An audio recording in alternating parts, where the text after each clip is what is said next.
Good morning all. I have a photography challenge for you. The trick is to choose a focal length that you want to use and then stick to it for the whole session.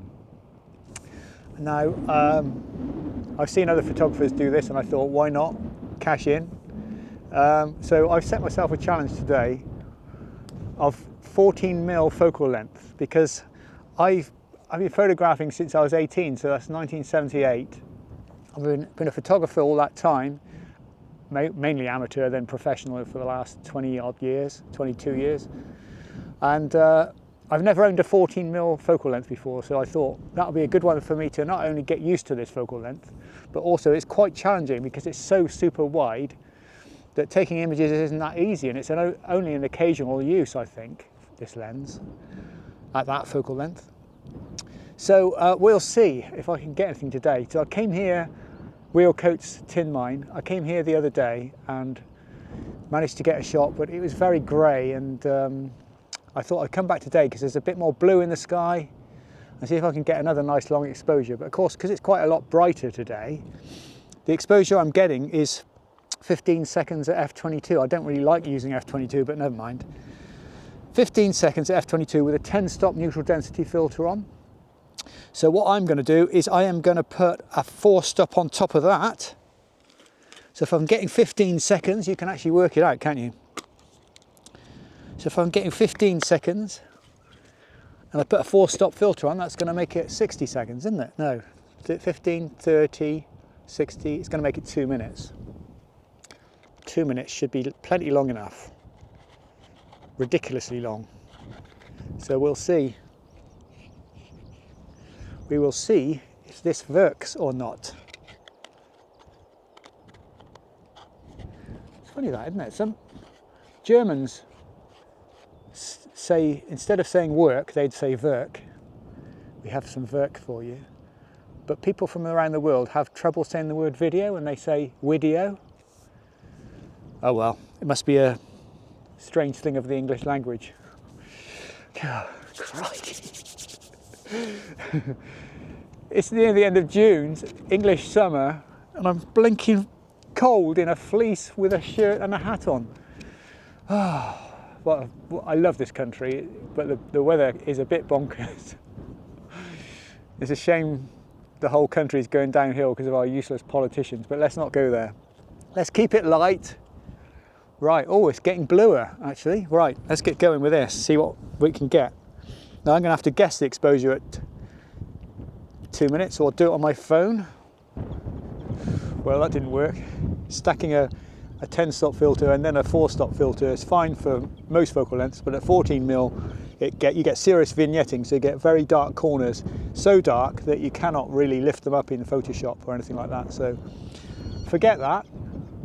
Oh, 2 peregrine falcons. You can probably only just see them on this 20mm lens on this video camera. It's not often you see 2 together. Wow, beautiful. Right, now then, so I've gone back to f/22, 30 seconds, and it's looking good. It's looking better, but I'm going to stay here for a while and take different shots because the cloud's moving reasonably fast. It's about 15 mile an hour wind, something like that. So different cloud formations means different effects. What happens really well on this 14mm focal length is that you can, because it's so wide, the clouds are moving up into the corners like that kind of thing and giving that kind of movement, which I really like. So I'm hoping to exaggerate that by different cloud effects, and the only way I can do that is to take several different exposures over a period of half an hour to an hour, something like that. So I'll show you the most successful of those shots and maybe a few failures as well.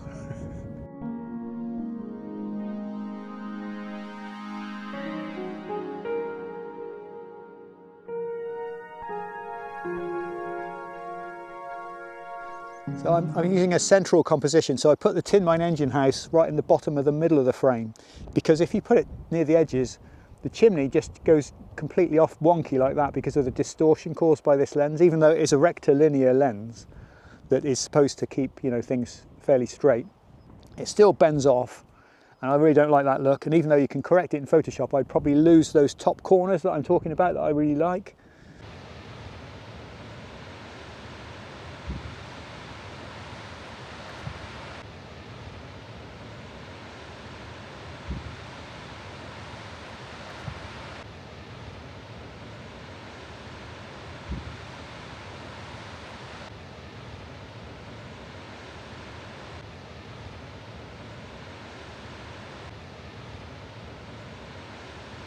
Although I like the shots up there, there was so much sky.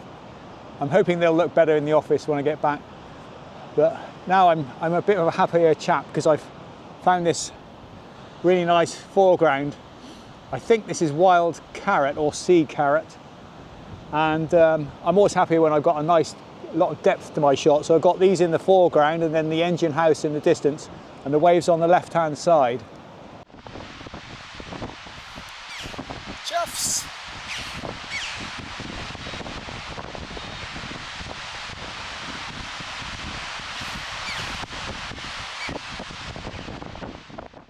So I'm going to take a regular shot, and I'll take one with a 10-stop neutral density filter on as well, because the beauty of these low flowers is that they don't move around much in the breeze. So there's a fair bit of wind, but during a 30-second exposure, obviously they're just going to become a blur. But because they're quite low, they might stay fairly fixed in the frame and therefore make a good foreground. Whereas all these grasses are just going to blow around everywhere.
Well, I went home and had some lunch, so that was good.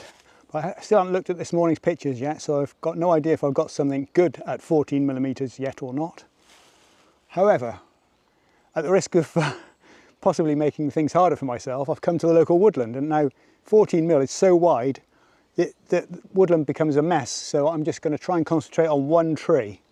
And I've got my camera set up to take a shot looking kind of alongside the trunk, looking upwards. So it's going to be quite distorted, but I've already taken the shot actually, and I think it looks all right. So I'm going to test that out, and then I'm going to do an infrared shot of the same kind of thing as well, using the same 14mm focal length. So I've put the infrared camera now on with this 14 to 24mm lens, and I'm obviously going to shoot at 14mm because that was the deal. And I only bought this camera a couple of months ago, it cost me £600, and can't believe it that I dropped it. I dropped it in the woods, and now the screen doesn't work, so that's going to make it extra difficult for me to compose. So I'm going to have to go down here. Oh yeah, that's not easy. Oh well, it's good to have a stretch, I guess. Oh, the screen came on then for a brief moment, and then it doesn't stay on. No. Right, so looking up there, use your glasses, you might be able to see. It looks quite interesting, needs some sun though.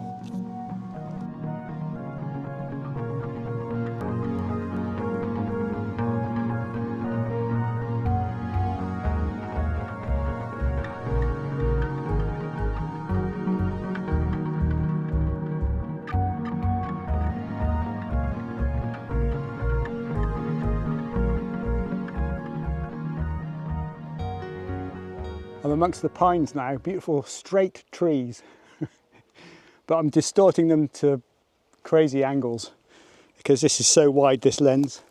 Yeah, and I'm overexposing by about a stop just to, because I don't care if the highlights burn out really. I want to make sure that there's some detail in the shadows. 30th f8. Yeah, that's pretty crazy. I'll do one of those in infrared as well as, actually I don't think it'll be that good in infrared, but it looks pretty good in colour.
Well, I'm having such a good time today. This challenge is proving to be really good and really useful. So have you thought about what focal length you're going to use for your challenge? Or maybe you've just got a prime lens, maybe a 50mm. This challenge is often done on a 50mm lens. Just take that one lens out with you. I think it's a really good thing to do because it makes you think slightly differently. So I'm not going to stick to this 14mm focal length for long periods of time because it's just crazy wide. But anyway, I'm enjoying this challenge, especially after yesterday. Yesterday it was a bit cloudy and rubbish, and I wanted to come out and make this video, but I felt slightly, I wanted to get some blue sky in amongst the clouds to be able to make those shots that I did this morning. And anyway, I ended up just, I don't know, watching, well, funnily enough, I was just watching YouTube and stuff like that yesterday and doing some music, so I didn't make much of the day. But this week's quote comes from Eileen Caddy, and it is this: happiness is not something to get out of life, but is a natural byproduct of putting your best into life. And so yesterday I wasn't putting my best into life, but I blame the weather, but easy excuse. Whereas today, the weather's a bit better and I'm really making the most of it. I'm really enjoying this challenge. I've been out a lot taking pictures, and of course I always feel better when I'm out a lot. So happiness is not something to get out of life, but is a natural byproduct of putting your best into life. It's a good one, isn't it? I'm really enjoying this challenge, although part of it is the fact that I'm using a 14mm focal length for the first time in my life. I can't say whether I wish I'd got one early or not just yet. It's making me do different things, which I really like. And it's making me see the world a little bit differently, and I like that too. But what I can't be sure of is whether I'm just going through a honeymoon period with this lens. Because when you buy something new, you think, oh, this is great, and you use it for a few weeks or months or something, and then you might just keep it in the bottom of the bag sometimes.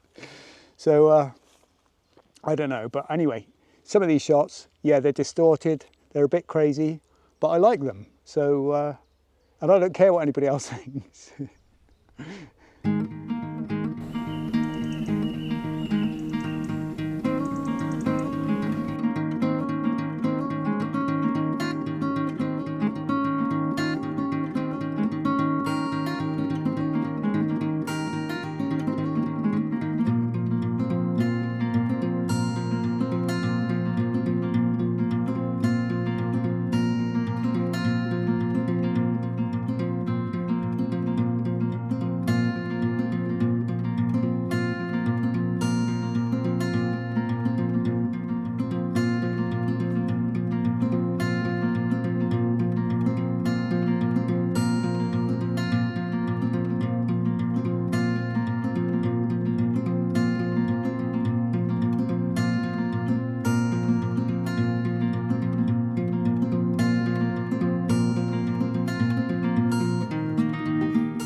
that last piece of guitar music was played by my brother Ian Howell, and it was Nick Drake. And if there's ever an album I'd recommend to you, it would be Nick Drake's Brighter Later, one of my favourite albums ever, made in the 70s by a brilliant guitarist and singer who sadly died young.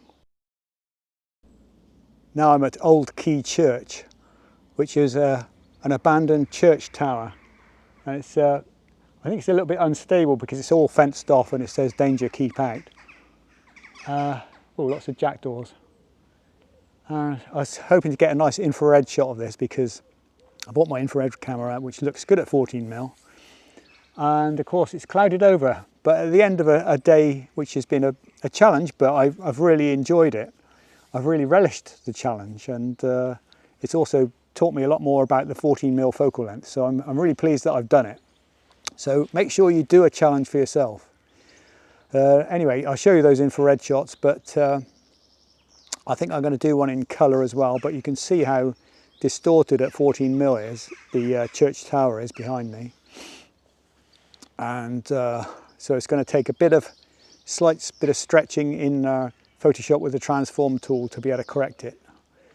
But I think it should still make quite a nice shot. It's just a shame it hasn't got a nice blue sky behind it or some clouds or something, but never mind. It's been a good day, so I've enjoyed the challenge and I'm sure you will too.